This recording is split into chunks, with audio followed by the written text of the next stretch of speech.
It is 8:36 this morning, the 1st of March, which means this is the start of Problem Gambling Awareness Month.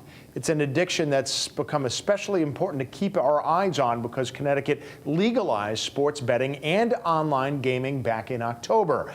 I'm happy to have with me now Katie Kirch from the Wheeler's Better Choice Gambling Treatment Program, Better with B-E-T-T-O-R, a bit of a play on words, but a very, very important cause. Thank you so much for taking the time to join us today. How are you?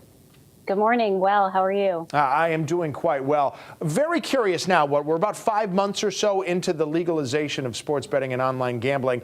Have you seen, from your perspective, any rise in the amount of people who at least need help or who are seeking help at Wheeler? Absolutely. So our calls to our program have doubled since this time last year, and calls to the Connecticut Council on Problem Gambling's helpline have quadrupled since October. Quadrupled. That is amazing. Now, the question is, what can we do about it? Obviously, now, and I'm just guessing here, Katie, please tell me if I'm wrong, but I imagine a big part of this is going to be for people how to deal with temptation. And there may be more temptation now than ever because there's advertisements from DraftKings, from FanDuel. Hey, go and make your free first bet. You get this kind of bonus, that kind of bonus. How can people help deal with that? And how much of a problem is that for people to overcome? Well, what we know is that when things are available and accessible to people, we're going to utilize them. So it is important that people recognize if they are particularly at-risk group of individuals. So, if they're a vulnerable population, they need to be aware of the potential risks involved and, know that help is available and that resources are out there for them.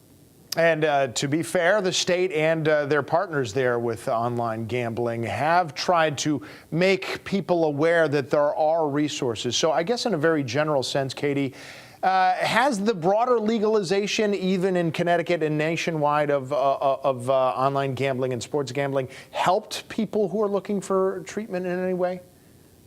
Well, the good news is that the resources are being advertised at a much greater rate than they ever were before. So that's the good news. And because we're getting constant calls to the helpline, there is more access to treatment for people. So, with the availability of sports betting and online gambling and all of those advertisements does come the additional advertisement to the Connecticut helpline. So that's the good news for us. That is good. What other good options are there available for any of you out there who are looking to try to get some treatment? You're worried that maybe you can't keep your gambling under control. Well, so Wheeler is one of 5 Better Choice Gambling Treatment Programs in the state. So we service Hartford, New Britain, and Bristol area. But there are other locations throughout the state of Connecticut. And we just want people to know that there is specialized treatment for this disorder. There's prevention services and other recovery services as well, including Gamblers Anonymous. I also have one question I've been curious about, and please tell me if there's just no good answer to this. I've always been curious if certain times of the year tend to be more problematic than others, and I ask because I feel like we're just coming into the time of the year when more casual people who don't gamble might do some, meaning you got Super Bowl squares, or maybe they'll spend $5, $10 for an NCAA tournament bracket. Not that that itself leads to a problem, but it just makes it more prevalent for other people who might have a problem. Is there any sort of uptick in calls for help around this time of the year, or is it pretty much static throughout the year?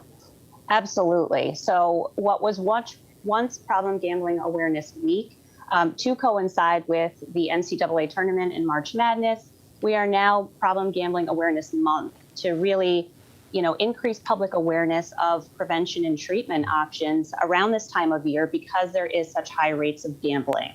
Okay, see, there you go. It makes sense. Thank you so much for clearing that up, and thank you for letting everybody out there know what great resources Wheeler has for people from the Better Choice Gambling Treatment Program. Katie Kirch, thank you for taking the time to join us today. Thank you so much.